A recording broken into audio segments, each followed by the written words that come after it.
கோயம்புத்தூர்ல கவுண்டம்பாளையம் மாநகராட்சி நடுநிலைப்பள்ளியில மதிய உணவு அருந்திய குழந்தைகள் 43 பேர் உடல்நலக்குறைவினால ஹாஸ்பிட்டல் அட்மிட் ஆயிருக்காங்க அப்படிங்கிற தகவல் உங்கள ஒரு சில பேருக்கு தான் தெரிஞ்சிருக்கும். ஏன் அப்படி சொல்றேன்னு கேட்டீங்கன்னா, 100ல கிட்டத்தட்ட ஒரு 70-80% மீடியாக்கள் இத பத்தி பேசவே இல்ல அப்படிங்கிறது தான் உண்மையான விஷயமேங்க.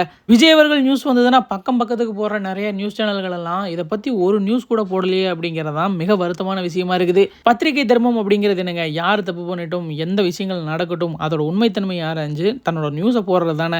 சொல்லப்போனால் ரீசெண்ட் டைமில் எக்கச்சக்கமான குற்றங்கள் தமிழகத்தை சுற்றி நடக்குது. ஆனால் அதை பற்றி மீடியாக்கள் கவர் பண்ணுறாங்களா அப்படின்னு கேட்டால் கிடையாதுங்க. அவங்க கவர் பண்ணுற 70-80% நியூஸ் எல்லாமே பார்த்தீங்கன்னா டிவிக்கே சம்மந்தமான விஷயங்களும் அதை சுற்றி இருக்கிற நெகட்டிவான விஷயங்களும் மட்டும்தான். ரீசெண்டாக நடந்த திமுக மாநாட்டில் கூட 2 பேர் உயிரிழந்திருக்காங்க. ஆனால் அதை பற்றி எந்த மீடியாவும் பெருசாக பேசலை. நியூஸ் பேப்பரில் ரொம்ப குட்டிய ஒரு பதிவாக போட்டிருக்காங்க. ஆனால் மீடியாக்கள் இதை பற்றி பேசவே இல்லை. குறிப்பிட்ட இந்த விஷயத்தை மட்டும் சொல்லவே இல்லைங்க. தமிழகத்தில் இது இல்லாமல் எத்தனையோ குற்றங்கள் நடக்குது. பெண்களுக்கு எதிரான அநீதிகள் எக்கச்சக்கமாக ரீசெண்ட் டைமில் நடந்திருக்கு.